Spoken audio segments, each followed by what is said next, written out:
The rain struck Elsie Harper's face like frozen tears as she stumbled through the wagon circle, her small boots sliding in mud that seemed eager to swallow her whole. Her heart hammered against her ribs, 10 years old, and already an orphan now clinging to hope, as fragile as morning frost. The silver locket at her throat felt heavy with secrets as lightning split the Nebraska sky, illuminating 47 souls huddled beneath canvas covers while their oxen bellowed in terror. Through the chaos, she spotted him, the Lakota warrior, standing apart from the frightened settlers like a monument carved from living stone. Wicasa's weathered buckskin jacket streamed with rainwater eagle feathers in his long black hair, catching each lightning flash like captured fire. His face showed no emotion as children wailed and men argued, but something in his dark eyes made her believe he might listen when no one else would. Without hesitation, she threw herself forward and wrapped her thin arms around his leg, fingers gripping the leather fringe as if her life depended on it. "Please," she gasped, voice barely cutting through thunder. "They took my mama. I heard them talking. She's alive at Black Crow Mine. Everyone thinks I'm crazy, but you have to believe me." A woman in a black bonnet spat into the churning mud. "Get away from that savage child." But Elsie held tighter, pressing her face against the warrior's thigh as desperate sobs shook her small frame. The wilderness pressed close around them, full of unseen dangers and ancient secrets. In this moment, with the storm raging and her last hope standing silent above her, she poured every ounce of faith into her trembling words. "My name's Elsie Harper.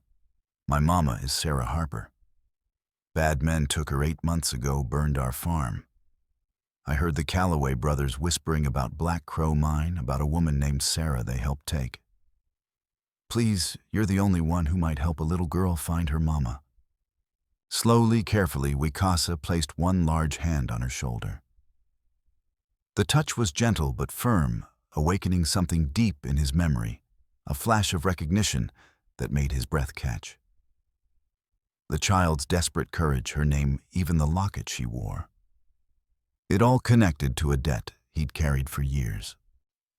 "Tell me everything, little sister," he said quietly, his deep voice cutting through the storm like a blade.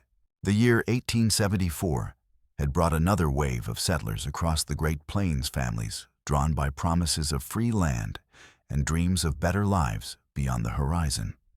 This wagon train was typical 12 canvas-covered wagons, carrying everything from farming tools to family Bibles, led by folks who'd sold everything for a chance at starting fresh in Oregon territory. But Elsie Harper wasn't supposed to be among them. Her presence was the result of desperation and a child's stubborn refusal to accept the unacceptable. The attack on their Missouri homestead had come not at random dawn, but at the precise moment when her mother had been hanging laundry, as if someone had been watching, waiting for the perfect opportunity. Elsie remembered thunder of hooves, crack of rifle fire, orange flames devouring the cabin where she'd been born. When smoke cleared, her mother Sarah was simply gone, vanished without trace or explanation. But the attackers had left behind a single playing card, the Queen of Spades, nailed to their front door. The card had puzzled Sheriff Briggs, who declared Sarah dead and suggested Elsie be shipped to an orphanage in Kansas City. But the girl had noticed something others missed, and the card bore a small marking in the corner, a symbol that matched the crossed pickaxes on her mother's locket. Someone wanted her to know this wasn't random violence. Instead of accepting the orphanage fate, the 10-year-old had slipped away in darkness and hidden in a supply wagon bound for Omaha, determined to search for her mother herself. Her plan was desperate and probably doomed, but she'd rather die trying than live wondering. Discovery came quickly in the close-knit world of a wagon train.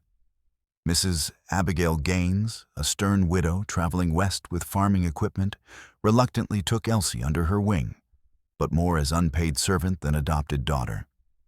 The arrangement was hardly charitable. Mrs. Gaines worked the girl from dawn to dusk, demanding she tend cooking fires, mend clothing, and fetch water from muddy streams. "The Lord giveth, and the Lord taketh away," Mrs. Gaines would say, thin lips pressed into permanent disapproval. But idle hands remain the devil's playground, child. Best remember that when temptation comes calling. Elsie's only real friend was Sammy Hutchinson, a 12-year-old boy whose left leg had been twisted by childhood fever, leaving him with a pronounced limp that made him the target of cruel jokes from other children. But Sammy possessed sharp eyes that missed nothing and a mind quick as a whip, teaching Elsie valuable frontier skills during their evening stops, which plants could be woven into rope, how to catch frogs for extra protein, how to read weather signs and cloud formations. "See them clouds building like castle walls," Sammy would say, pointing with his carved oak walking stick. "That's God's artillery moving into position. Hail's coming sure as the devil's got horns." His gallows humor never failed to coax a smile from Elsie, even in their darkest moments. The wagon train's captain was Jeremiah Judson, a former Union Army sergeant who'd fought at Gettysburg and carried military discipline into civilian life.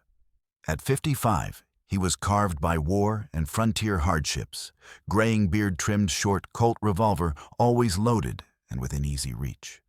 He viewed every delay, every complaint, every mouth to feed as personal challenges to his authority and the safety of those under his command. This ain't no church social, people. He'd bark at settlers who grumbled about the pace or hardships. Out here, weakness kills faster than Confederate grape shot. You follow my orders, or you can turn your wagon around and crawl back to whatever soft life you abandoned. Late at night alone by the dying fire, he'd sometimes mutter to himself, "Pickett's charge all over again." Leading good people into hell, hoping some come out the other side. More controversial was Judson's hiring of Wicasa as scout. The Lakota warrior had appeared at Fort Kearny one morning, offering services for supplies and ammunition. His knowledge was undeniable. He read animal tracks like pages in a book, predicted water sources days in advance, navigated by stars, invisible to white eyes. But his presence made many settlers deeply uncomfortable. Tom Holt, a farmer from Illinois, whose wife and 2 children had died in a Sioux raid 3 years earlier, watched the Indian scout with particular intensity that went beyond simple hatred. The loss had left his pale blue eyes burning with grief-fueled rage. But there was something else about Holt that keen observers might notice: the way he watched everything with calculating attention. How he seemed to know what was happening in camp before others did. How his questions probed deeper than simple curiosity would explain.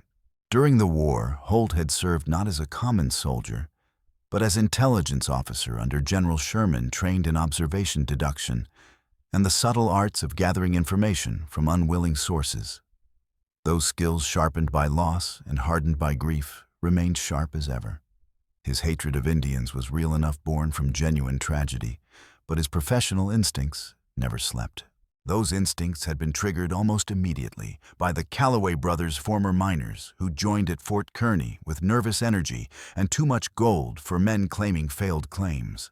Jake and Pete carried themselves like men, fleeing something constantly, looking over their shoulders, jumping at unexpected sounds, drinking too much when they thought no one was watching. Something about their furtive conversations, their obvious guilt about something, had set off every alarm bell in Holt's trained mind. He'd begun watching them, systematically cataloging their habits, noting who they talked to, and when building a picture of men with dangerous secrets. Wicasa seemed oblivious to the suspicions swirling around him and the brothers both. He rode at the head of their column on a paint horse that moved like flowing water, his long hair braided with feathers and beads that caught the morning sunlight.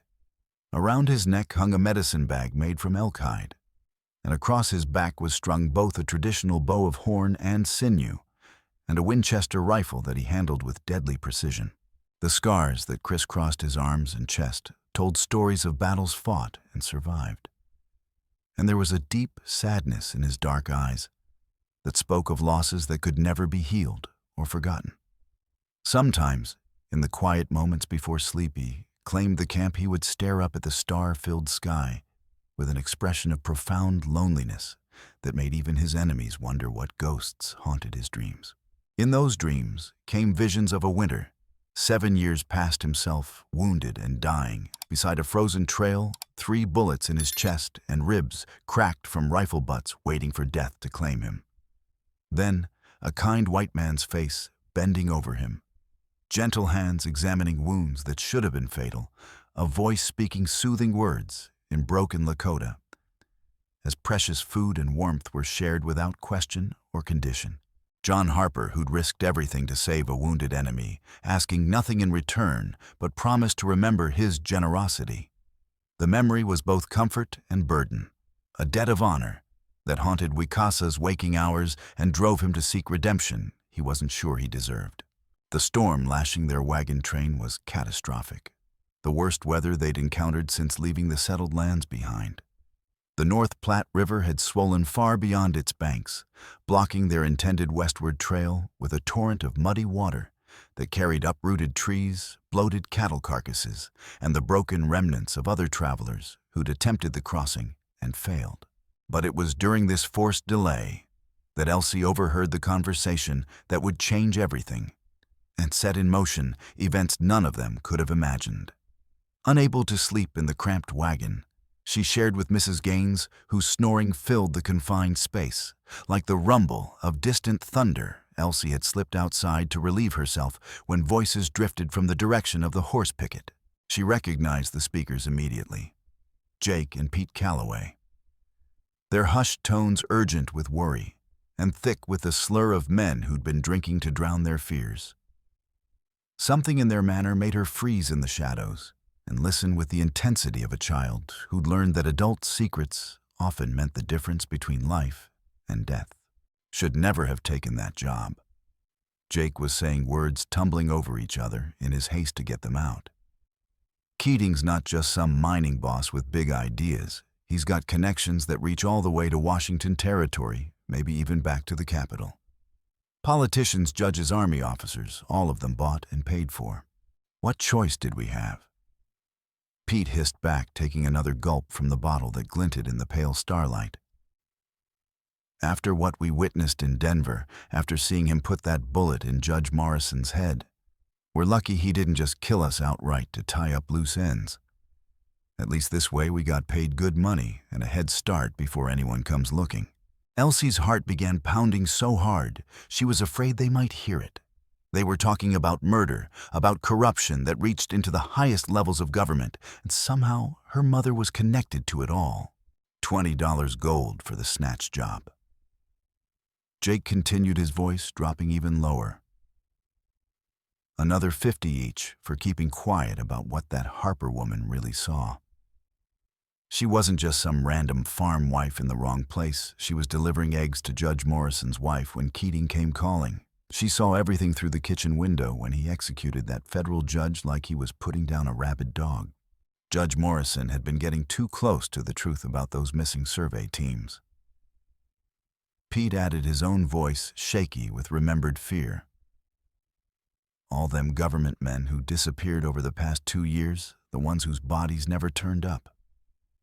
Morrison figured out they'd all been killed on Keating's orders. The judge was about to file a report with the territorial governor, maybe even send word back to Washington. Keating couldn't let that happen. Jake nodded grimly. But the Harper woman saw it all. Watched through that kitchen window as Keating put his gun to Morrison's head and pulled the trigger, calm as you please.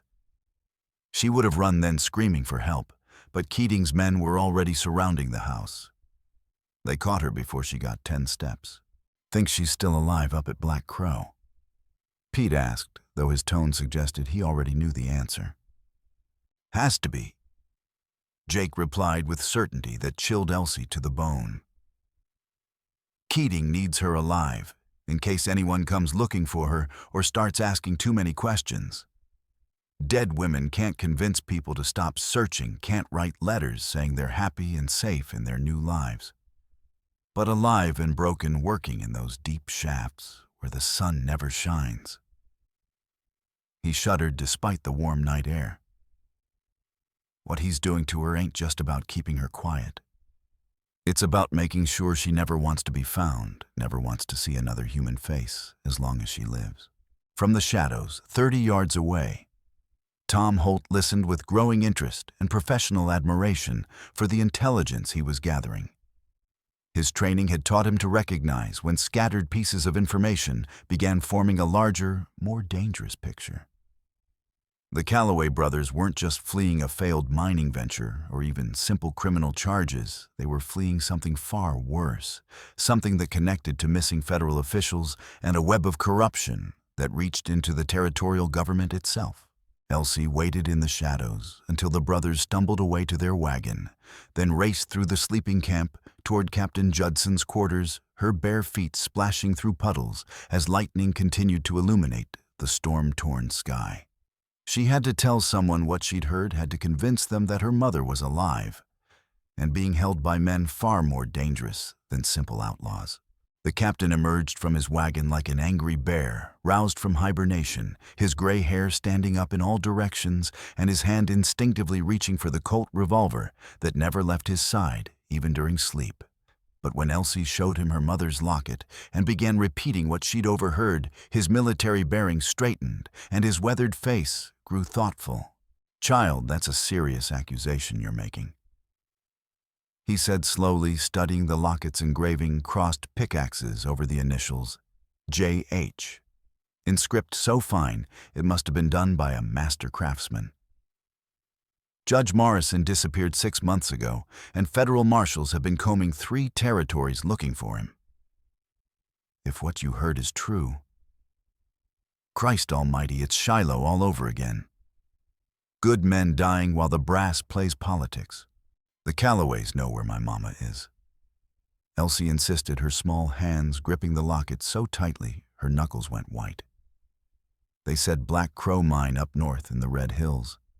They said this Keating man killed a federal judge, and my mama saw it happen. That's why they took her, not for money or meanness, but because she's the only witness to murder. Judson examined the locket more carefully, noting details that spoke of quality craftsmanship and family pride.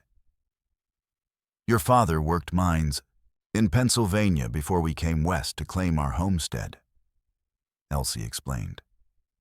"Mama said he never wanted to go underground again. That's why he took up farming instead. He said the darkness got into a man's soul if he stayed down there too long." The captain's expression grew increasingly grave as he processed this information. "If what you're telling me is true, then your mother isn't just another victim. She's the key witness to crimes that could bring down officials from here to Washington. That makes her the most valuable and dangerous person in 3 territories." He paused, staring into the storm, like holding the colors at Cemetery Ridge. Every enemy gun aimed your way. The next morning brought a new crisis that temporarily pushed even these revelations into the background. The swollen river had not only blocked their intended crossing, but had actively washed out the ford they'd been counting on, leaving them stranded on the wrong side with supplies running dangerously low and no clear path forward. The alternate crossing that Wicasa suggested proved treacherous beyond anything they'd experienced. The current was stronger than anyone had anticipated, the bottom more unstable, and the entire operation fraught with dangers that multiplied with each wagon that attempted the journey across. When the Patterson wagon overturned halfway across, trapping several children, including young Sammy Hutchinson, beneath the canvas cover, as muddy water poured in through every gap, the situation went from dangerous to desperate in the span of heartbeats. The current was pulling the entire wagon downstream toward deeper water, where it would certainly sink, taking its trapped occupants with it.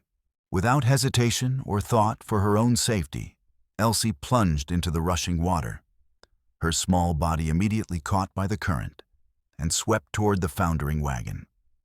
She was not a strong swimmer, few frontier children were, but desperation gave her strength as she fought against the relentless flow. Behind her, Wicasa followed with the powerful strokes of someone who'd grown up around rivers and streams, his warrior's training evident in the way he moved through the dangerous water, with purpose and deadly efficiency. But even his considerable skills were tested by the violence of the current and the weight of his sodden clothing. The rescue that followed was harrowing and chaotic, with multiple people in the water at once, children screaming in terror.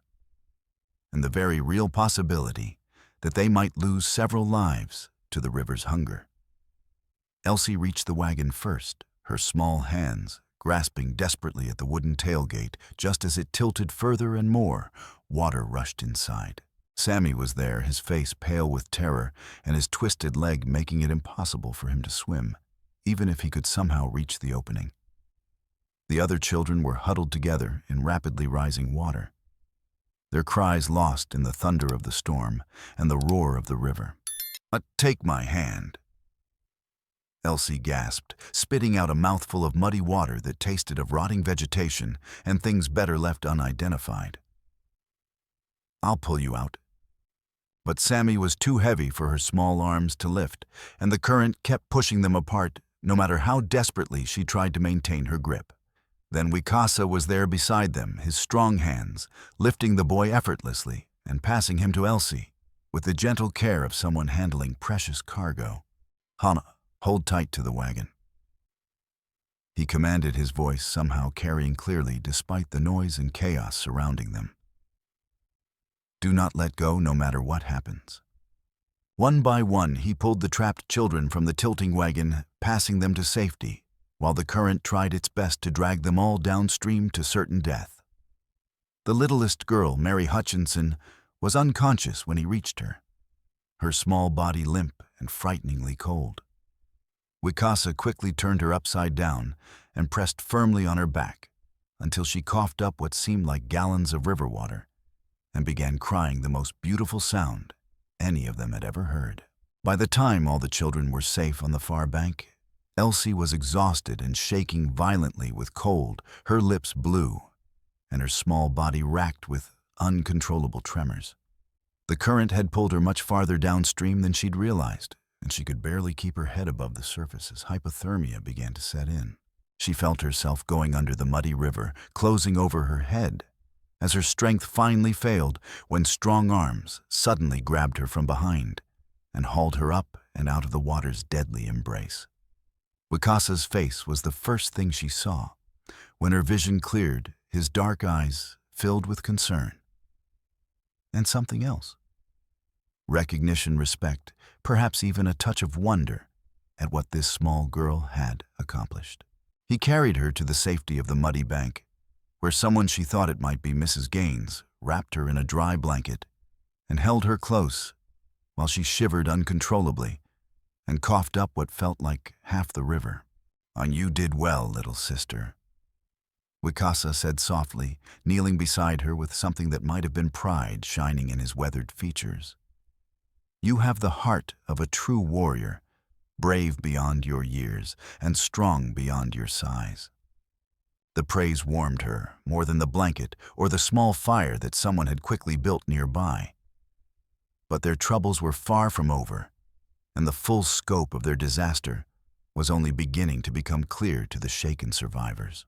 The Patterson wagon had been swept away, completely taking with it a substantial portion of their remaining food supplies, most of their medical stores, and other essential equipment they could ill afford to lose.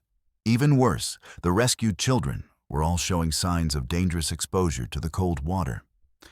And night was falling, with storm clouds growing thicker and more threatening overhead. Arguments broke out almost immediately among the surviving members of the wagon train, with some blaming Wicasa for choosing the upstream crossing route, and others blaming Judson for attempting the river crossing at all in such dangerous conditions. Voices were raised, accusations flew back and forth like bullets, and more than one man put his hand on his gun in the heat of the moment. "This is all your fault, Indian," shouted Ben Morrison, his face red with rage and fear for his children. "If we'd crossed at the main ford like normal civilized folks, that wagon would have made it safe to the other side. The main ford would have killed us all." Wicasa replied with his characteristic calm, though Elsie could see the muscles in his jaw tighten slightly. "You saw the debris washing downstream, the remains of others who tried to cross at the safe place marked on your white man's maps. Maybe that's exactly what you wanted." Morrison shot back, his voice rising to near hysteria. Maybe you're in league with whatever savages attacked those other wagons. Maybe this whole thing is just part of some elaborate trap you've been leading us into. The confrontation was escalating dangerously when Mrs. Gaines stepped forward, her stern face flushed with anger at the display of masculine stupidity she was witnessing. Despite her harsh treatment of Elsie, the older woman had a core of steel and a tongue sharp enough to cut through the thickest skull. "Be still and know that I am God." She snapped, her voice cutting through the argument like a whip crack.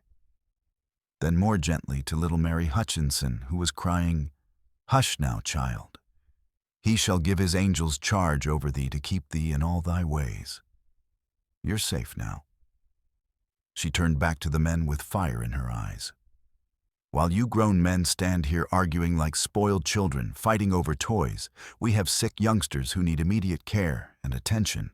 Her words broke the immediate tension like a bucket of cold water. But the underlying conflicts and suspicions remained just beneath the surface, ready to erupt again at the slightest provocation. Food was now critically short, with barely enough supplies remaining to last another week if they were extremely careful with their portions. Several families were openly discussing the possibility of turning back east toward familiar territory, while others insisted on continuing west despite the mounting hardships and dangers that seemed to multiply with each passing day. It was Wicasa who provided a potential solution to their desperate situation, though it would take them far from their intended route and deeper into territory that most of the settlers considered hostile and dangerous beyond measure. 2 days' hard travel north of here lies Black Crow Mine. He said, his words causing Elsie's heart to leap with sudden wild hope that her desperate quest might actually succeed. "They have supplies, food, medicine, everything we need to continue our journey. The trail is difficult, and the men who run it are not friendly to strangers, but it's our best chance for survival." A mining camp. Judson frowned, clearly uncomfortable with the idea of deviating so far from their planned route to Oregon territory. "That's way off our path. We'd lose a week or more getting back on track, assuming we could get back on track at all. The main trail ahead is blocked anyway." Wicasa continued, his voice taking on a note of urgency that hadn't been there before. "I have heard from other scouts and traders that outlaws have been raiding wagon trains near Devil's Canyon, preying on travelers who have been weakened by river crossings and supply shortages. They know that families in our situation are easy targets, desperate, short on ammunition, willing to take risks they wouldn't normally consider." This news caused an immediate stir among the assembled settlers. Stories of outlaw gangs were common along the frontier, and everyone had heard tales of entire wagon trains that had simply vanished without a trace, leaving nothing behind but burned wagons, scattered belongings, and unmarked graves that would eventually be claimed by the relentless prairie grass.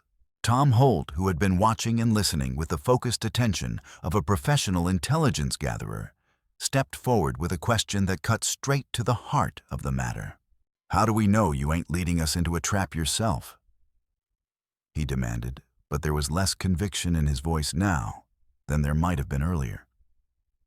The loss of their supplies had shaken everyone's confidence, and the prospect of facing well-armed outlaws with limited ammunition was terrifying to contemplate.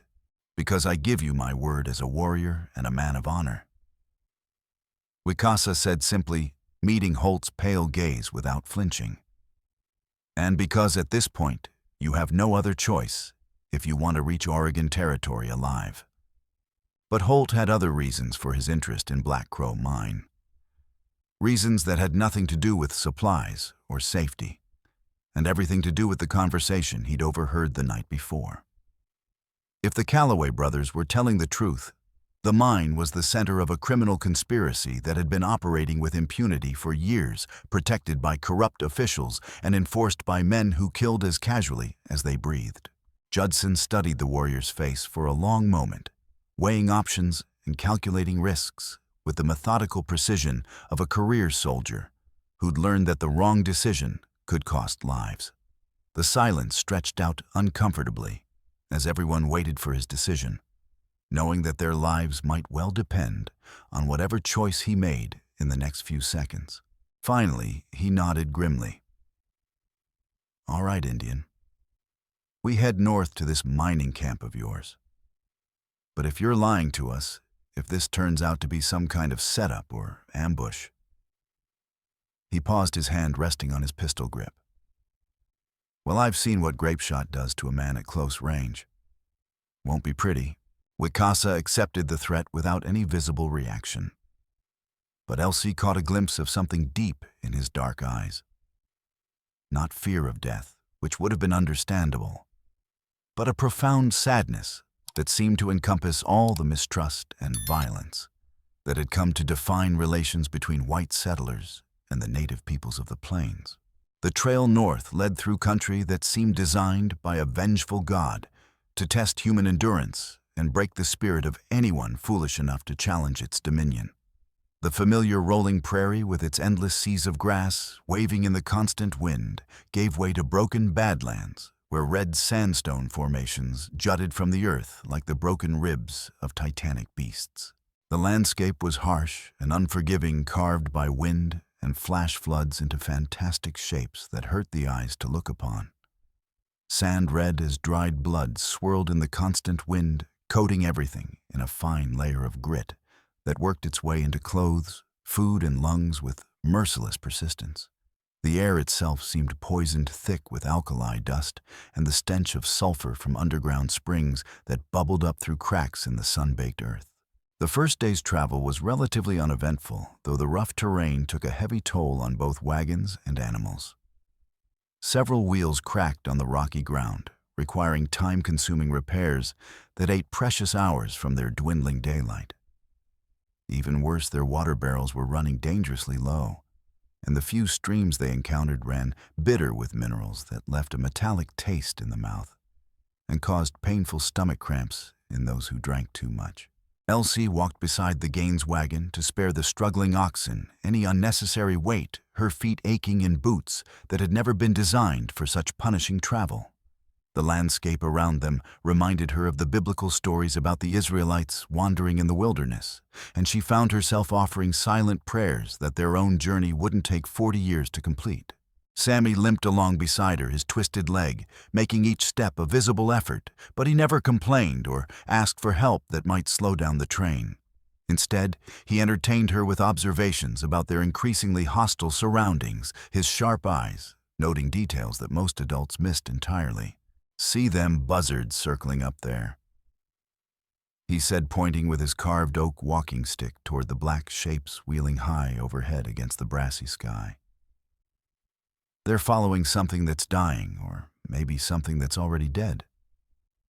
Could be an animal that wandered off and got lost, but out here in this godforsaken country." He grinned with dark humor. "Might be us they're waiting for. Patient as undertakers, them birds." Elsie couldn't help but smile at his gallows humor, the only thing that seemed to lighten the oppressive weight of their circumstances.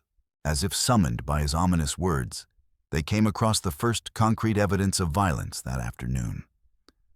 Wicasa, ranging ahead of the main column, has always discovered the remains of what had once been a small homestead nestled in a sheltered valley between two hills. The cabin had been burned to the ground months earlier, its charred timbers scattered by wind and weather into a pattern that spoke of deliberate destruction rather than accidental fire. Nearby lay the sun-bleached bones of livestock, cattle, horses, even chickens, all picked clean by scavengers and baked white by the relentless prairie sun. But it was the small cemetery behind the ruins that drew everyone's solemn attention and made the reality of frontier violence suddenly immediate and personal.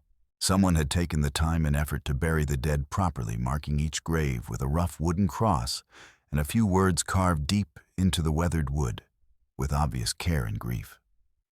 Martha Henley, beloved wife and mother, age 29. James Henley, age 8 years gone too soon.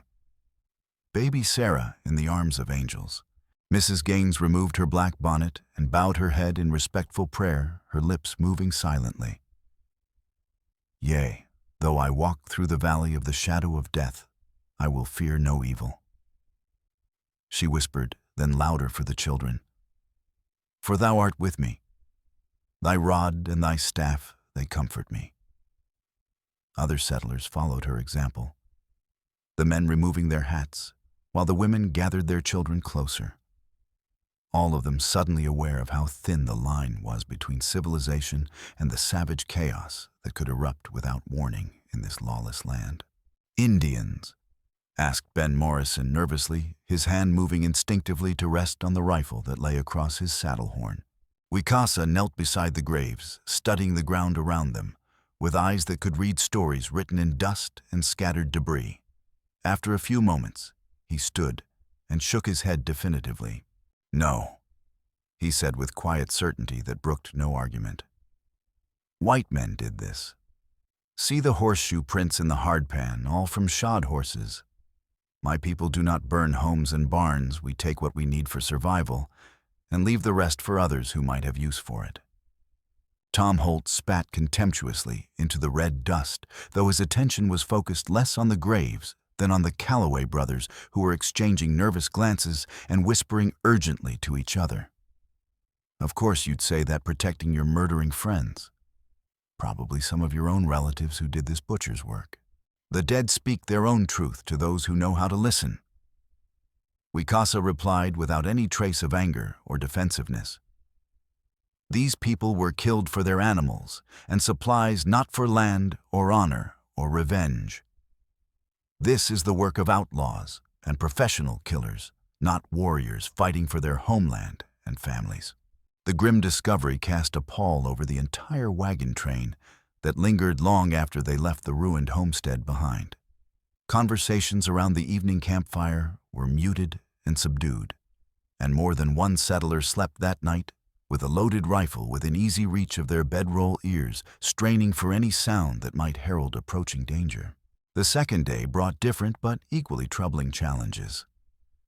A pack of coyotes had been following them since dawn gray shadows that slipped through the sagebrush, just at the edge of vision, with the patient persistence of professional stalkers.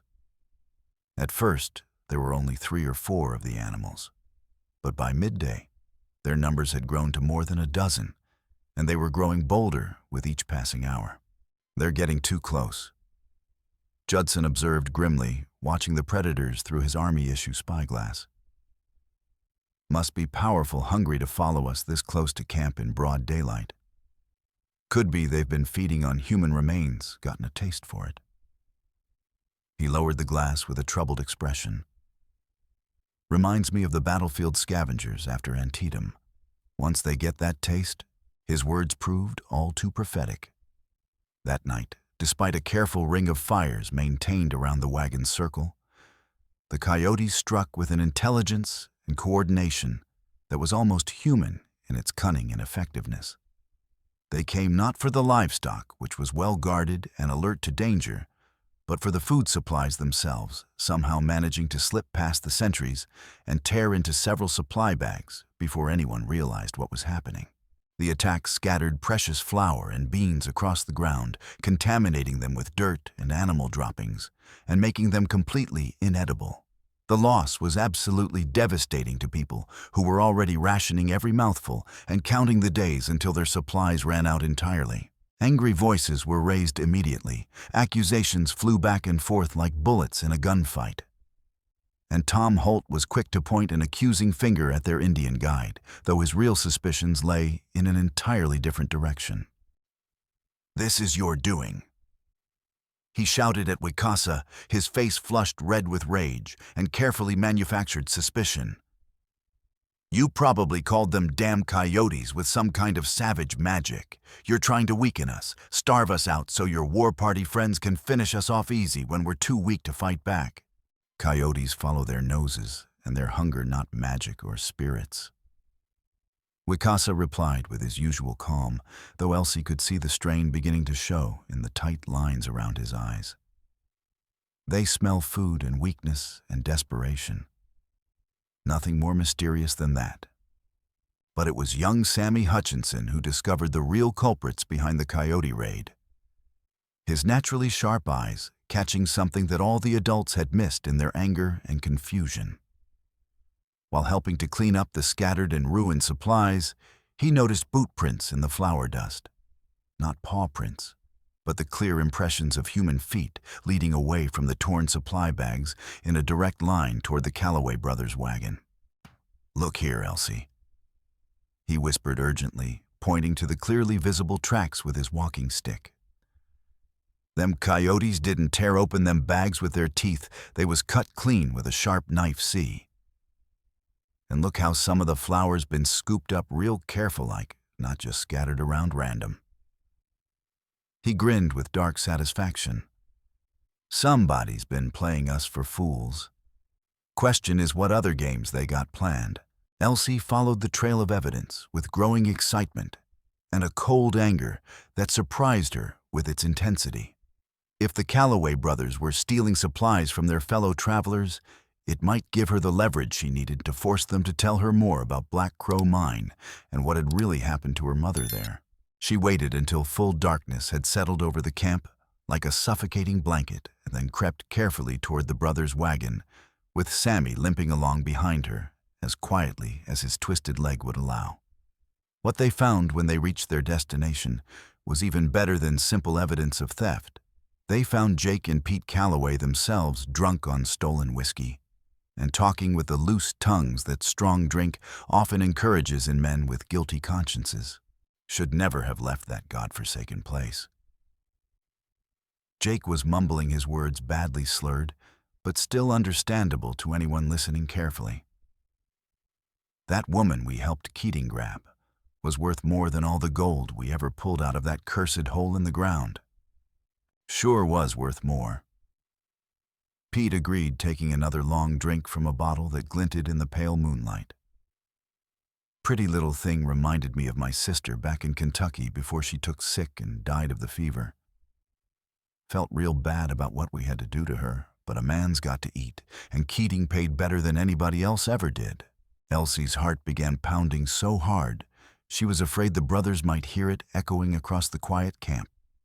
Here was direct confirmation that her mother was indeed being held prisoner at Black Crow Mine, and that these two men sitting just a few feet away had been directly involved in her kidnapping and whatever torments had followed. $20 in gold for helping snatch her off that farm. Jake continued morosely, his voice thick with guilt and alcohol in equal measure. "Another 50 each for keeping our mouths shut about the whole business afterward. Best money I ever made in my life, even if it don't sit right with my conscience now that I've had time to think about what we really did." "Think she's still alive up there in them tunnels?" Pete asked, with what might have been genuine concern or might just have been morbid curiosity. Probably so if Keating's got any sense left in his head. Jake replied with a certainty that chilled Elsie to the bone. "He needs her for the deep shaft work, sorting ore and hauling buckets and such dangerous jobs that might kill a man. But more than that, he needs her alive, in case anyone comes looking for her or starts asking too many questions around the territory." "How's that work exactly?" Pete asked, clearly confused by his brother's reasoning. "Think about it, you fool," Jake explained with the patience of someone talking to a particularly slow child. "Dead women don't write letters saying they're happy and safe in their new lives. Dead women don't convince people to stop searching, don't make sheriffs close their case files and move on to other things. But a woman who's alive and broken, who's been convinced that nobody wants her back, who's too scared and ashamed to try escaping." He shuddered despite the warm night air. "That's worth more than gold to a man like Keating. She's proof that sometimes the living can suffer worse than the dead." The casual discussion of psychological torture and systematic brutalization made Elsie's blood run cold, but it also strengthened her desperate resolve and fed the growing fire of righteous anger in her young heart. Her mother was alive, but she was in terrible danger from men who thought nothing of destroying human souls for their own profit and convenience. She was so focused on the brothers' conversation that she didn't notice the third figure approaching through the darkness until a strong hand clamped down firmly on her shoulder. She nearly cried out in alarm before recognizing Wicasa's weathered face in the dim starlight, his expression grave and thoughtful as he absorbed what he'd been hearing. The warrior had been making his own reconnaissance of the camp when he noticed the children's absence from their usual sleeping spots. Following their trail had led him directly to the Callaway wagon and the incriminating conversation taking place within. He listened for several more minutes, his expression growing darker and more troubled with each new revelation about the scope of the conspiracy they were facing. From another direction entirely, Tom Holt had also been drawn by the sound of voices carrying across the quiet camp. His intelligence training had taught him the value of gathering information whenever the opportunity presented itself, and he'd been systematically investigating the brothers' suspicious behavior for days. Now he crouched in the shadows of a nearby wagon, confirming his worst suspicions about their criminal involvement, while simultaneously re-evaluating his assumptions about the Indian scouts' true intentions. Finally, the brothers lapsed into drunken sleep, and Wicasa led Elsie and Sammy quietly away from the wagon to a spot where they could talk without being overheard by anyone else in the camp. When they were safely out of earshot, he knelt beside them with his weathered face grim, and his dark eyes reflecting the starlight like chips of obsidian. "What you heard tonight must remain secret between us for now," he said in a voice barely above a whisper. "If Captain Judson learns that some of his people are criminals fleeing justice, he will drive them away from the train immediately. Without their testimony and their knowledge of the mine's layout, we will have no proof of what has happened to your mother and no way to plan her rescue." But they admitted they helped kidnap her. Elsie protested, her voice cracking with emotion and barely controlled rage. "They know exactly where she is and what's being done to her." "Yes, but they will deny everything if accused publicly," Wicasa explained patiently, his voice carrying the weight of hard-won experience with the complexities of frontier justice.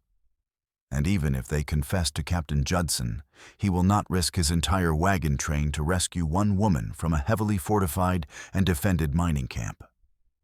We must reach Black Crow ourselves and gather solid evidence before we can hope to convince anyone to help us."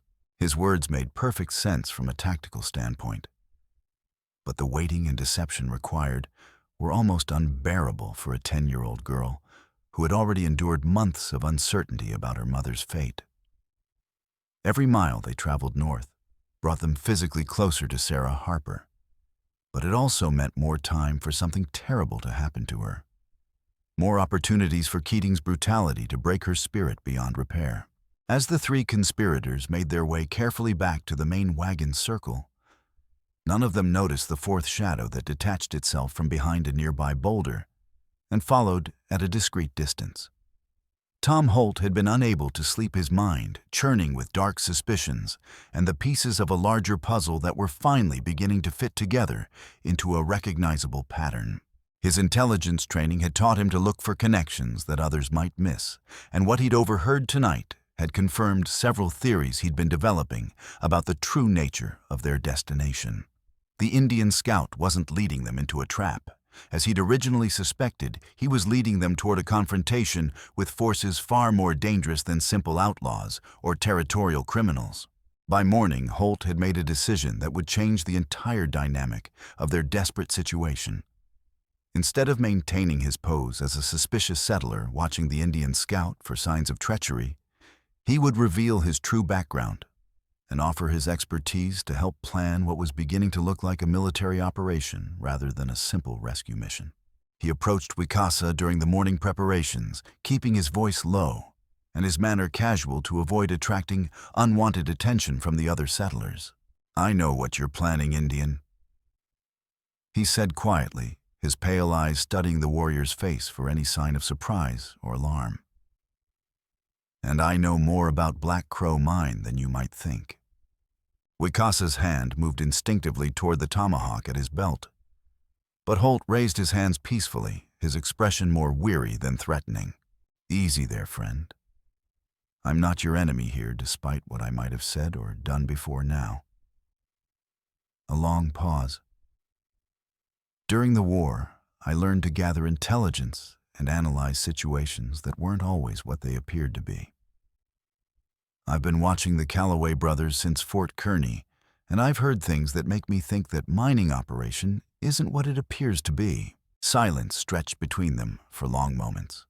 Wicasa's dark eyes studied Holt's face, reading the subtle signs of truth and desperation that his warrior training had taught him to recognize. "What do you know?" Wicasa asked finally, his voice carefully neutral.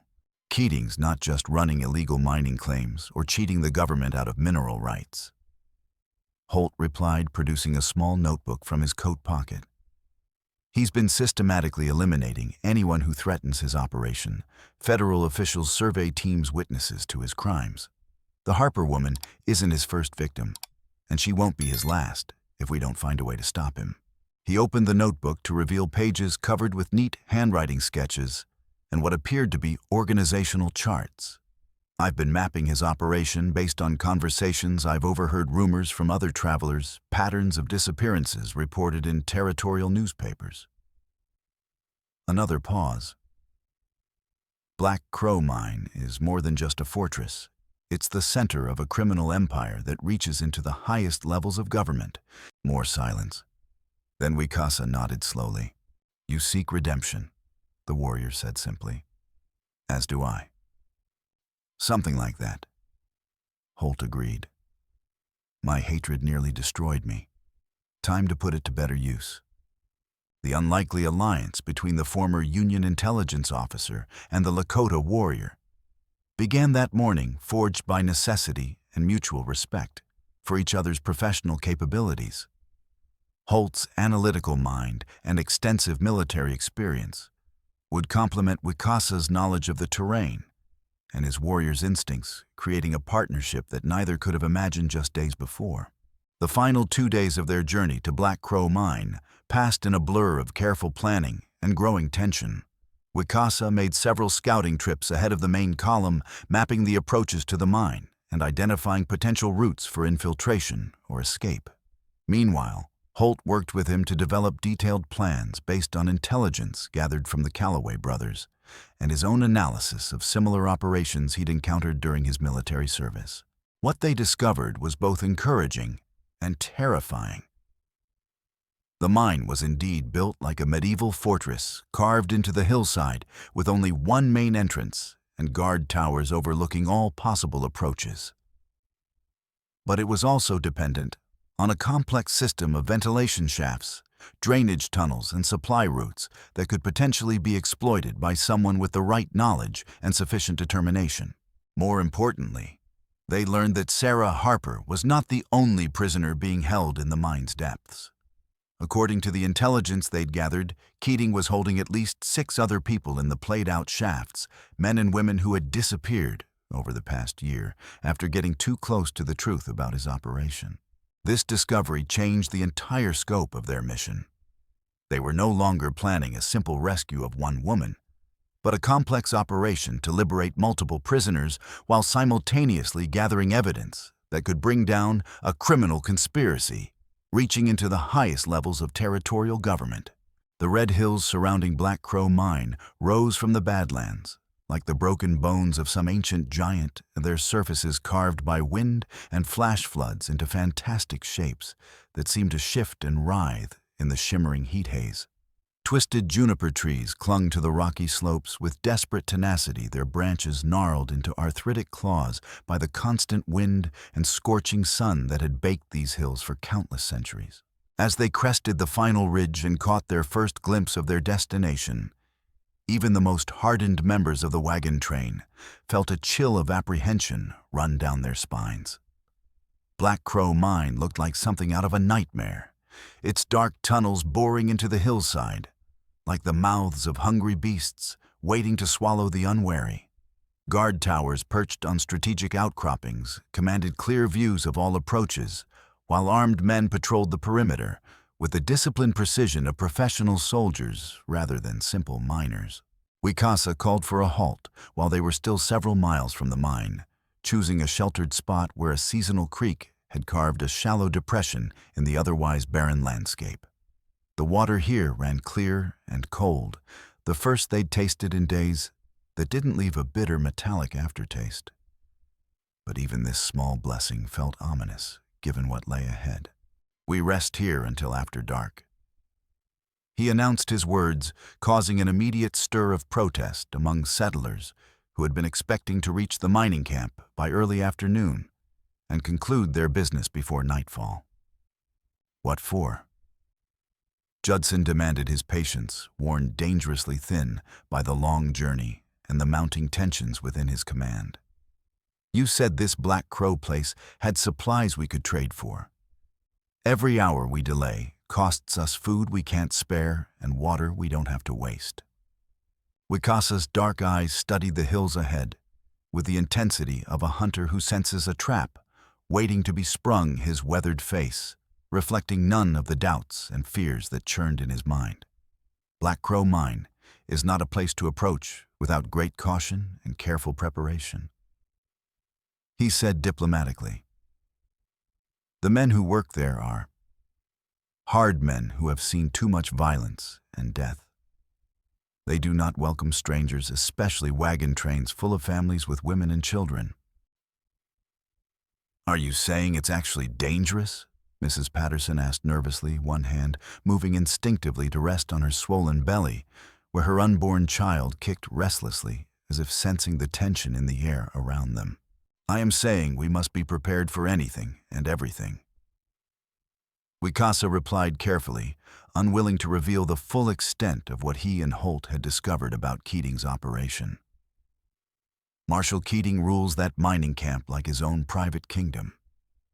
He has at least 30 armed men under his direct command, maybe more, and they answer only to him and his twisted version of frontier justice." Tom Holt stepped forward with his rifle held ready across his chest, his pale eyes burning with barely controlled hostility that was now entirely for show. The performance was necessary to maintain his cover, while the real planning took place in secret away from the ears and eyes of settlers who might panic if they knew the truth about what they were facing.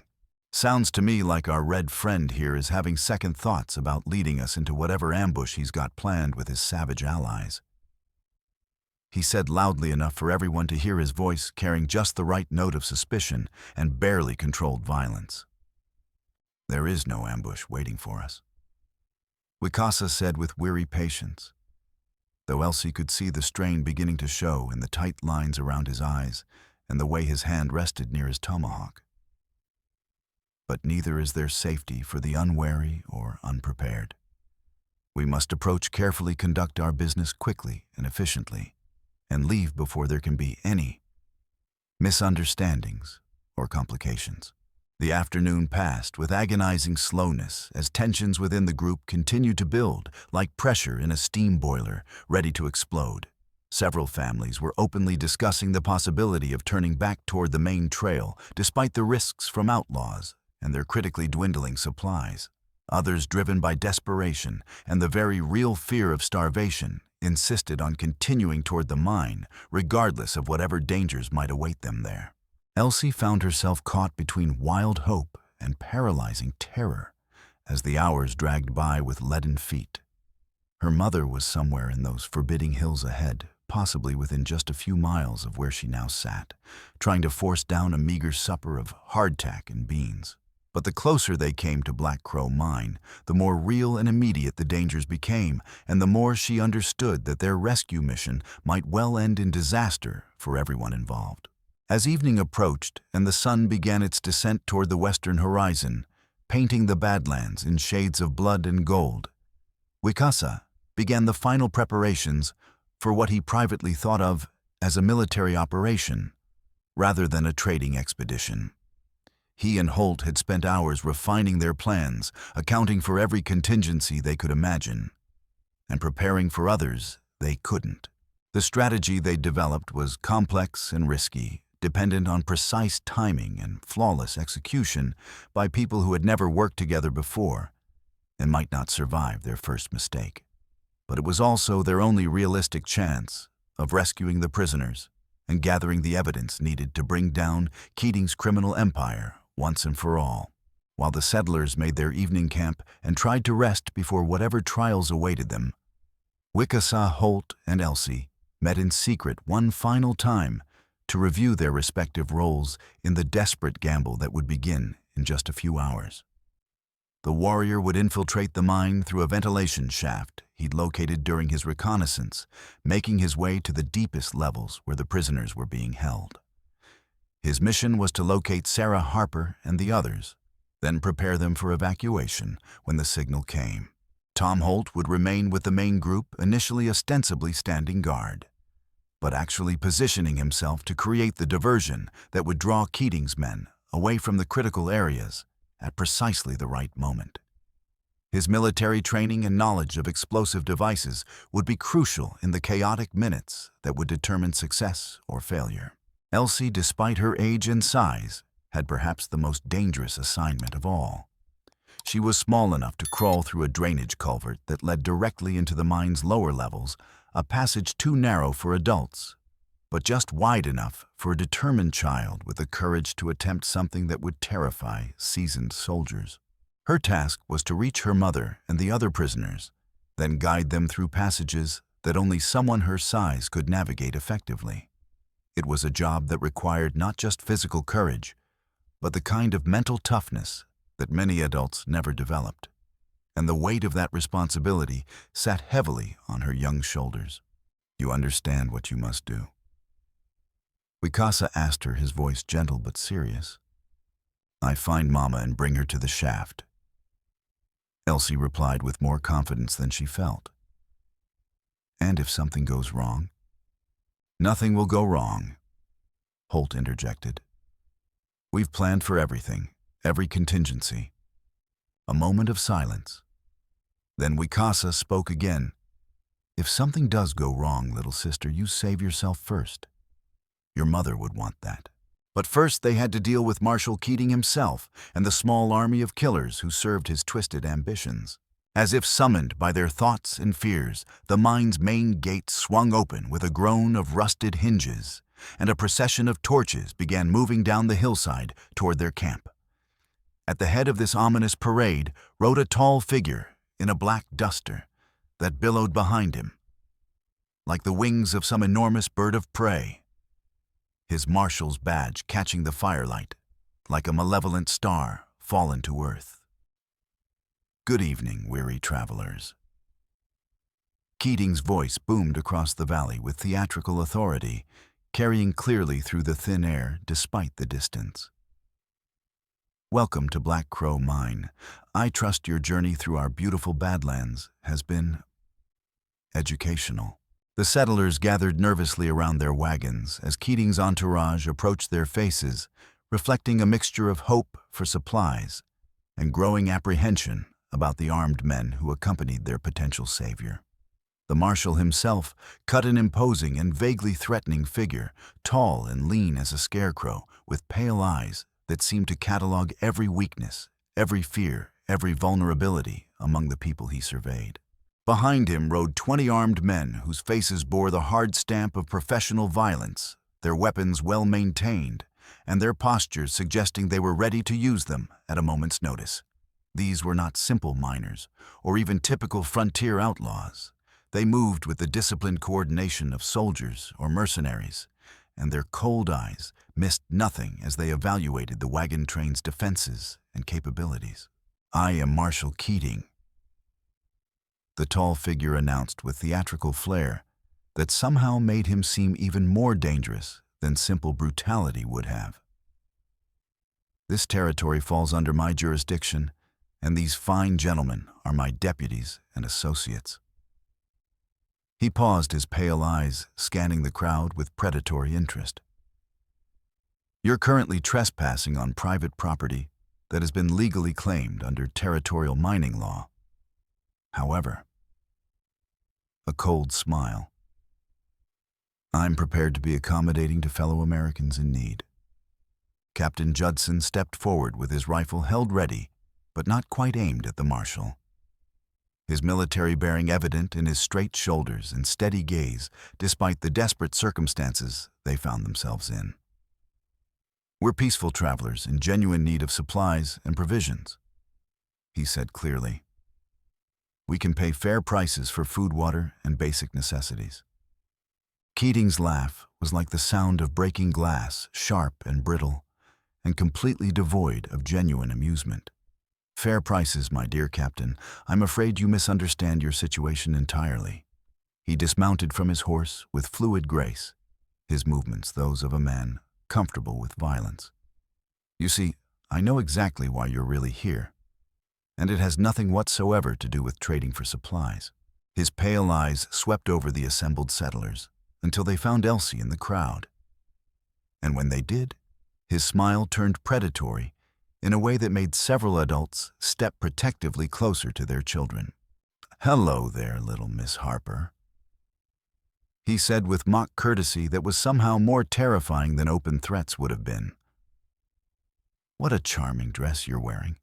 Calico, isn't it, with little blue flowers? Your mother has excellent taste in fabric." The casual observation delivered with scientific precision sent chills through everyone present. "I've been expecting you for quite some time now. In fact, I've been looking forward to our meeting with considerable anticipation." The words hit the gathered settlers like a physical blow, confirming their worst fears, and making it clear that Keating had known they were coming all along, had probably been tracking their movements and planning his response since they left the river crossing days ago. Surprised, Keating continued, clearly enjoying the shock and fear he saw reflected in their faces. "You really shouldn't be not if you'd given the matter proper thought. I have eyes and ears throughout this territory, from the smallest trading posts to the territorial capital itself." He began walking slowly among the wagons, like a general inspecting troops. "The moment you changed course to head north, I knew exactly what you were planning. And why." He gestured casually to his men, who began spreading out in a practiced maneuver designed to surround the wagon circle and cut off any possible escape routes. The movement was executed with military precision, suggesting extensive training and experience in exactly this type of operation. "Your mother is indeed a live child," Keating said directly to Elsie, his voice taking on a conversational tone that was somehow more chilling than shouting would have been. "In fact, she's been quite useful to me over the past 8 months. Manual labor, sorting ore, that sort of thing." He paused beside a wagon wheel, running his fingers along the iron rim with the casual interest of a connoisseur. "Excellent craftsmanship on this wheel, by the way. Oak from Ohio, if I'm not mistaken. Such a shame if it had to burn." "You're the one who killed Judge Morrison."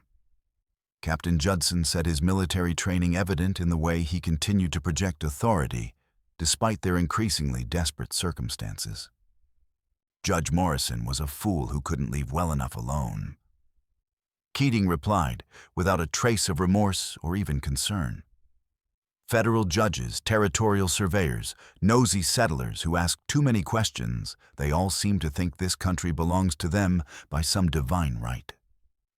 He straightened, brushing dust from his hands with fastidious care.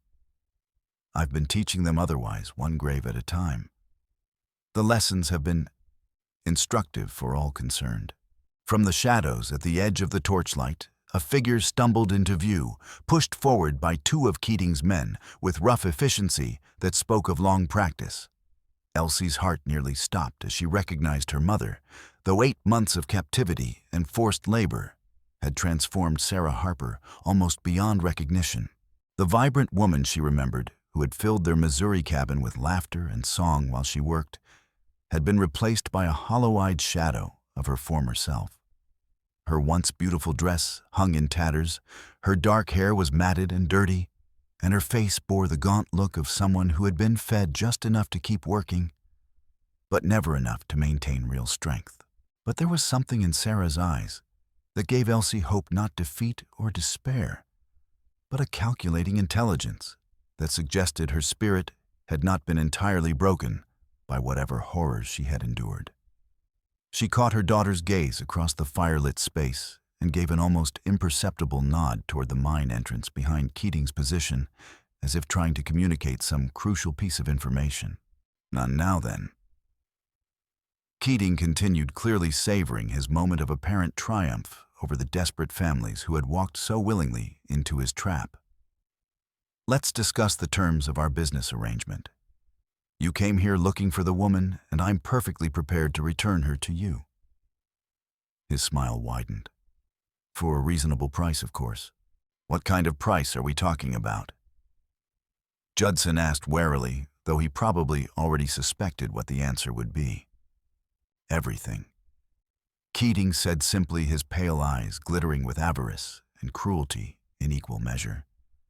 "Your wagons, your livestock, your weapons, your gold, everything you own, everything you've worked for, everything you've carried across half a continent in pursuit of your pathetic dreams."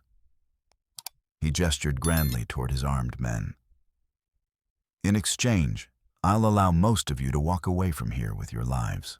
"Most of us," Mrs. Gaines demanded, her stern voice cutting through the shocked murmurs of the other settlers. Keating's smile widened into something that belonged on the face of a wolf rather than a human being. "Well, there are some individuals who know far too much to be allowed to leave and spread inconvenient stories to the territorial authorities." His eyes found Elsie again. "The child, for instance, who has been asking far too many questions about things that don't concern her. And anyone else who might be tempted to tell tales about what they've seen and heard here tonight." It was at that crucial moment that Tom Holt revealed the true extent of his preparation and planning. Instead of the frontal assault or desperate negotiation that Keating expected, the former intelligence officer had spent the evening implementing a much more sophisticated strategy, based on his military training and detailed knowledge of similar operations. Earlier, while the settlers were making camp and trying to rest, he had managed to slip away unnoticed and plant several carefully placed charges of black powder around the mine's main powder magazine, using explosives stolen from Keating's own supply wagons during a previous reconnaissance mission. The charges were connected by a long fuse that he could ignite from a safe distance, creating the kind of devastating distraction that would throw the entire operation into chaos at exactly the right moment. "You made one critical mistake, Keating."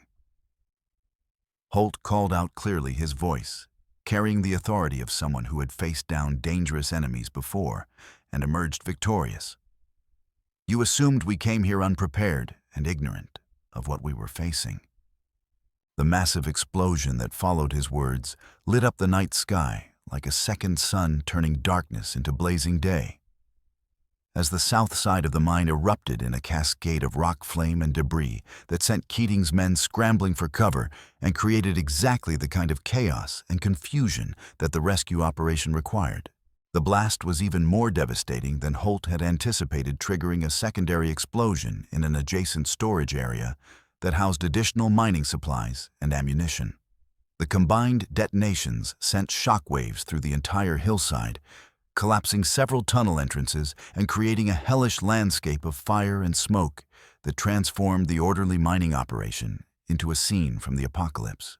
In the confusion that followed, with men shouting orders that couldn't be heard over the ringing in their ears and flames casting wild shadows that made it impossible to distinguish friend from foe, Elsie darted toward the drainage culvert she and Wicasa had identified during their planning sessions. The opening was barely visible among the rocks and debris, but she squeezed through with desperate determination, her small size allowing her to navigate passages that would have trapped an adult. The culvert was cramped and terrifying, filled with the sound of rushing water and the acrid smell of smoke that was beginning to filter down from the surface.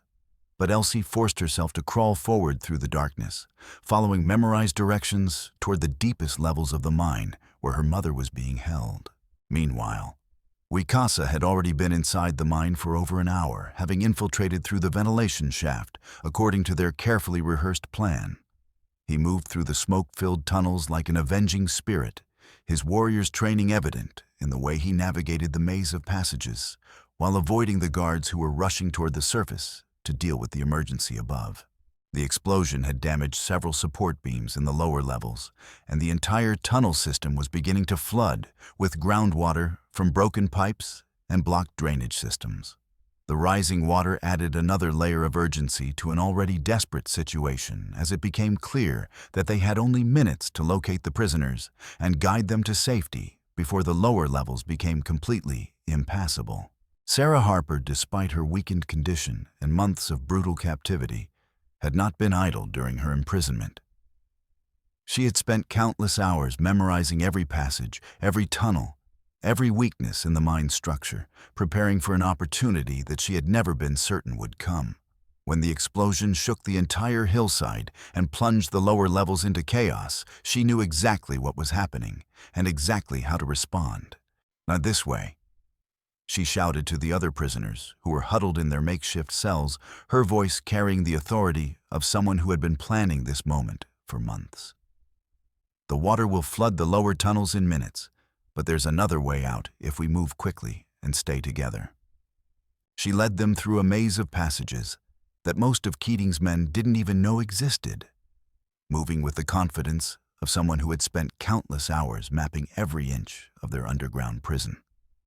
Behind them, the sound of rushing water grew steadily louder as the mine's drainage system backed up and began to overflow, turning familiar tunnels into deadly traps that could drown anyone caught in the wrong place at the wrong time. The other prisoners followed her without question, their faith in her knowledge and leadership absolute, after months of watching her survive conditions that had broken other captives.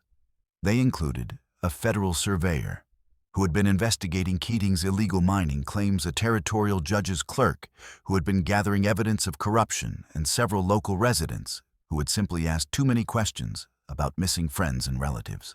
Above ground, the battle had devolved into a running gunfight among the rocks and burning buildings, with Keating's numerical advantage meaning nothing in the smoke and chaos that Holt's explosions had created. His men found themselves fighting shadows that struck without warning and disappeared just as quickly, while the disciplined formations they relied on dissolved into individual struggles for survival. Tom Holt had positioned himself in an abandoned guard tower that gave him clear fields of fire across the entire compound, using his military training to devastating effect as he systematically eliminated targets with methodical precision. His intelligence background had taught him to identify command structures and key personnel, and he worked his way through Keating's organization with the cold efficiency of a professional soldier completing a difficult but necessary mission. But it was Keating himself who proved to be the most dangerous and resilient opponent. The false marshal had survived in this harsh environment by being both ruthlessly intelligent and completely willing to do whatever was necessary to protect his criminal empire. Rather than flee in the face of overwhelming chaos, he decided to ensure that no witnesses would survive to testify against him or his organization. Drawing his revolver with the speed of someone who had practiced the motion thousands of times, he fought his way through the smoke and confusion toward the mine entrance, determined to seal the tunnels with the prisoners still inside. If he couldn't maintain his operation and continue his profitable criminal activities, he would at least eliminate the evidence and the witnesses who could destroy him. He hadn't counted on facing a 10-year-old girl with the courage of a seasoned warrior and the desperate love of a daughter who would do anything to save her mother. Elsie had reached the lowest level of the mine, through the drainage culvert, arriving just as her mother was leading the other prisoners toward what she hoped would be safety. The reunion was brief but electric. 8 months of separation and uncertainty dissolved in a moment of fierce embrace that conveyed more love and relief than words could ever express. "Mama." Elsie sobbed, clinging to her mother, despite the chaos and danger that surrounded them on all sides. "I knew you were alive. I never stopped looking for you. My brave, wonderful girl." Sarah whispered through tears that streamed down her face, mixing with the dirt and grime of her captivity. "I knew you'd find me somehow. I never lost faith, never stopped believing." Her voice caught as she touched her daughter's face with trembling fingers. "Do you still have Papa's wooden hair clip, the one he carved with the little birds?" "I lost it in the river crossing." Elsie whispered, understanding that her mother needed these small human details to believe this was real. "But I kept your locket safe. I never took it off, not once." But their reunion was brutally interrupted by the sound of boots on stone and a voice filled with rage and murderous intent. Marshal Keating had found them having fought his way down through the collapsing tunnels with single-minded determination to complete his plan of eliminating all the witnesses to his crimes. The marshal emerged from the smoke-filled tunnel like a figure from the depths of hell itself, his pale eyes blazing with rage and his gun drawn and ready for immediate use. Behind him, the sound of rushing water grew steadily louder as the flooded tunnels began to collapse under the combined weight of water-damaged supports and the continuing effects of the explosions above. How perfectly touching. He snarled through teeth, clenched with pain and fury, his voice echoing off the stone walls in a way that made it seem to come from everywhere at once. A family reunion. He paused, studying them with the detached interest of a scientist examining specimens. The child even has her mother's eyes. Fascinating how genetics express themselves, isn't it? The same defiant spark that's caused me so much trouble. He raised his revolver with practiced efficiency, aiming directly at Sarah's heart with the cold precision of someone who had killed many times before, and felt no more emotion about it than stepping on an insect. The pale light from his oil lamp flickered across his face, revealing features twisted by years of cruelty and violence into something barely recognizable as human. I'm afraid this is where your pathetic little story comes to its inevitable end. But don't worry, it will be quick. Professional courtesy, you might say. But before he could fire the shot that would end Sarah Harper's life and shatter her daughter's world forever, Elsie did something that none of the adults present could have predicted or planned for. Instead of freezing in terror or trying to attack a man 3 times her size and weight, she threw herself forward, not at Keating himself, but at the oil lamp that provided the only illumination in the deep tunnel where they were trapped. The lamp shattered against the stone wall with a sound like breaking bells, plunging them all into absolute darkness so complete that it seemed to have physical weight and substance. In the confusion that followed, with Keating cursing and stumbling blindly as he tried to locate his targets, Sarah grabbed her daughter and the other prisoners, leading them by touch and memory through passages she had learned during her months of forced captivity. "Not this way," Sarah whispered urgently, her voice barely audible over the sound of rushing water. "Stay close to the left wall. Count your steps 17 to the junction, then right."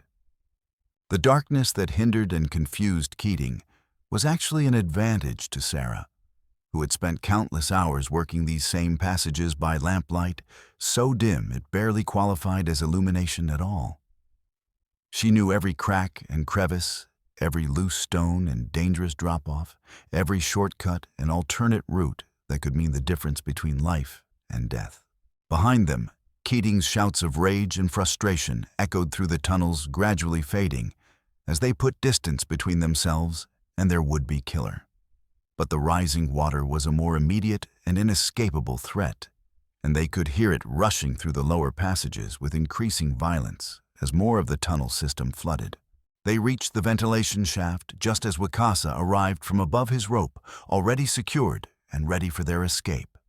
The warrior's timing was perfect, the result of careful planning and flawless execution under the most challenging conditions imaginable. One by one, the prisoners climbed toward freedom, hauled up by his strong arms and guided by his steady voice. "Move quickly but carefully," he instructed each person as they reached the surface. "The ground is unstable. Stay low until you reach the rendezvous point." Sarah insisted on going last, despite her daughter's desperate protests, refusing to leave anyone behind after months of watching other prisoners suffer and die in Keating's underground hell. As she finally climbed toward the surface, the tunnels below collapsed entirely, sealing off the lower levels forever and trapping whatever remained of Marshal Keating's criminal empire beneath tons of rock and rushing water.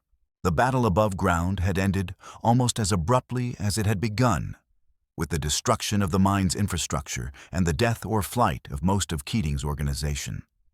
Those few of his men who survived the explosions and the subsequent collapse scattered into the darkness of the badlands, their loyalty to their dead leader insufficient to overcome their instinct for self-preservation.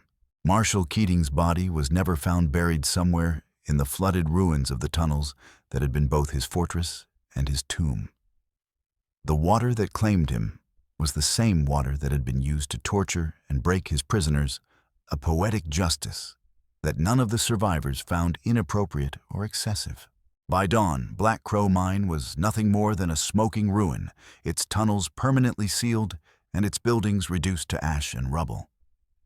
The criminal empire that had terrorized the territory for years had been eliminated in a single night of carefully planned violence, though the full extent of its reach and influence would take federal investigators months to unravel completely. The evidence they discovered in Keating's undamaged personal quarters painted a picture of corruption that reached far beyond a simple mining operation or even a large-scale criminal conspiracy. Documents detailed bribes paid to territorial officials at every level of government contracts for the elimination of federal judges and surveyors who had gotten too close to the truth, and a network of informants and corrupted officials that stretched across 3 territories and reached back to the nation's capital itself. Judge Morrison's body was found in one of the sealed tunnels, along with the remains of at least 15 other victims whose disappearances had been attributed to Indian raids, outlaw attacks, or simple misfortune. The federal authorities would spend years prosecuting the cases that arose from the evidence found at Black Crow Mine, leading to reforms in territorial government and new procedures for investigating missing persons cases.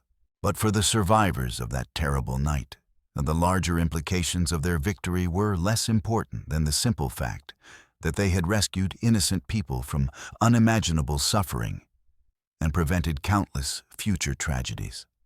They had faced the worst that humanity could offer and emerged victorious, though not without cost and not without scars that would remain with them for the rest of their lives. Sarah's reunion with her daughter was everything Elsie had dreamed of during those long months of uncertainty and desperate searching. But it was also tinged with the harsh reality of what her mother had endured in Keating's underground prison.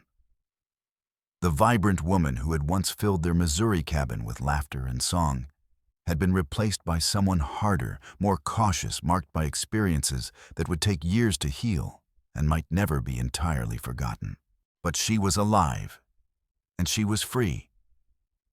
And as she held her daughter close while the sun rose over the ruins of Black Crow Mine, painting the Badlands in shades of gold and crimson that seemed to promise hope for the future, that was enough.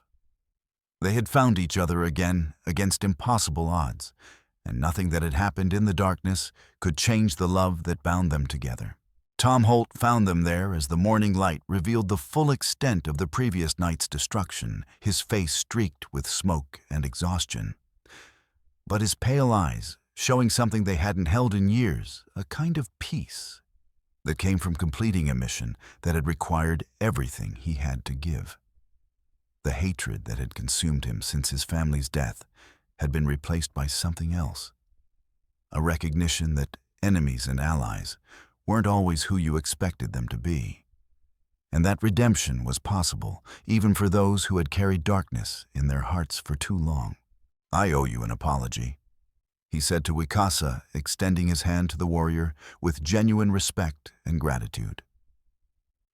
"And my thanks. My prejudice and grief nearly cost us everything."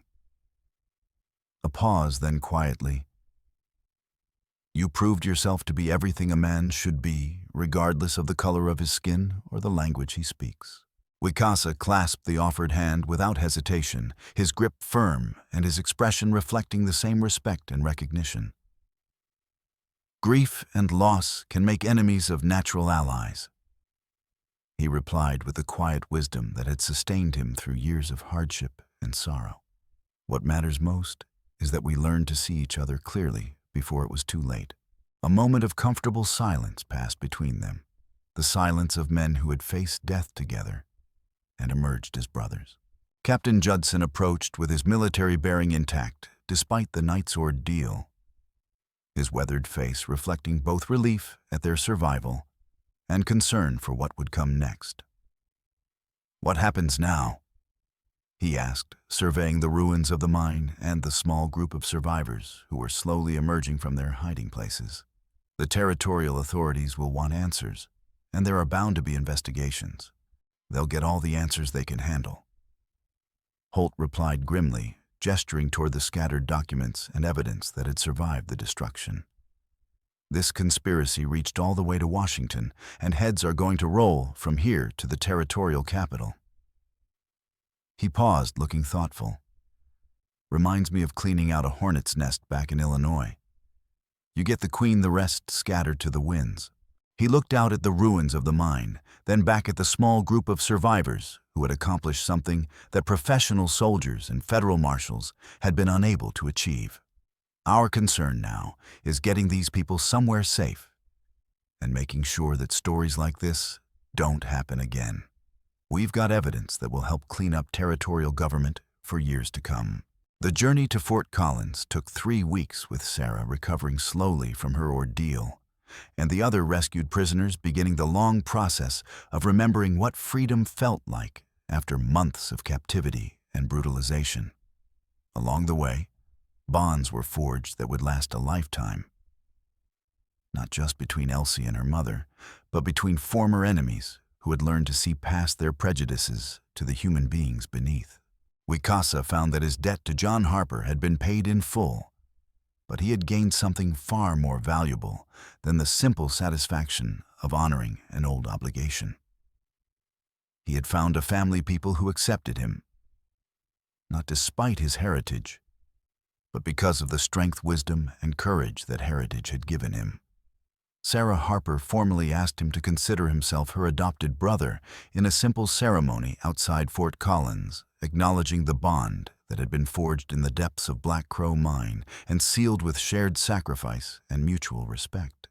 "You saved both our lives," Sarah said during the ceremony, her voice strong despite everything she'd endured. "And you did it to honor my husband's memory. That makes you more than a friend. It makes you family." "The debt was mine to pay," Wicasa replied simply, "but I have gained more than I gave. You have honored me." Tom Holt chose to remain with them permanently. His skills as an investigator and his extensive knowledge of government corruption, finding new purpose in helping territorial authorities root out the last remnants of Keating's network. The hatred that had driven him for so long had been replaced by a dedication to justice and a commitment to protecting innocent people from the kind of suffering his own family had endured. "Funny thing about hate," he confided to Sammy one evening as they sat by the fire. "Feed it long enough, and it starts eating you from the inside. But purpose, real purpose, that's something a man can live with." Sammy, whose gallows humor had sustained them through their darkest moments, grinned and replied, "Well, you picked a hell of a way to find your purpose, Mr. Holt. Most folks just take up whittling or church work." Even Mrs. Gaines had softened her stern demeanor, giving way to something approaching maternal warmth. "The Lord works in mysterious ways," she said one evening, watching Elsie and her mother sharing quiet conversation by the fire. "He maketh me to lie down in green pastures, he leadeth me beside the still waters. He restoreth my soul." As for Elsie, the journey that had begun with a desperate child clinging to a warrior's leg in the driving rain had ended with something far more precious than simple rescue or reunion. She had found her mother, but she had also discovered her own strength, her own courage, and her own capacity to inspire others to greatness when the stakes were highest and the odds seemed impossible. The frontier would continue to be a dangerous place, full of outlaws and corruption and violence that threatened anyone who ventured beyond the settled lands. But somewhere in the growing town of Fort Collins, a small group of survivors would remember what they had accomplished together, and that memory would serve as a beacon of hope for all those who came after them. Years later, when people spoke of the destruction of Black Crow Mine and the fall of Marshal Keating's criminal empire, they would tell it as a story of unlikely heroes, a 10-year-old girl with the heart of a lion, a Lakota warrior bound by honor to repay an old debt, a grieving widower who found redemption in service to others, and a determined mother who refused to be broken by the worst that evil men could devise. But for those who lived through it, the real story was both simpler and more profound than any legend could capture. It was about the bonds that connect all human beings, regardless of race background or past grievances. It was about the power of love to overcome hate, of courage to triumph over fear, and of hope to survive even the darkest nights that the human soul could endure. In the end, that was the only victory that truly mattered, not the destruction of their enemies or the wealth and recognition that might have followed, but the preservation of their own humanity in the face of unspeakable evil. They had entered the darkness as strangers and emerged as family bound together by shared sacrifice, mutual respect, and the knowledge that ordinary people could accomplish extraordinary things when united by common cause and common decency. The long journey that had begun with a missing mother and a desperate daughter had ended with something far more valuable than either had dared to dream: the creation of a family forged not by blood, but by choice, not by obligation, but by love, and not by convenience, but by the kind of courage that transforms individuals into heroes and strangers into something far more precious and enduring.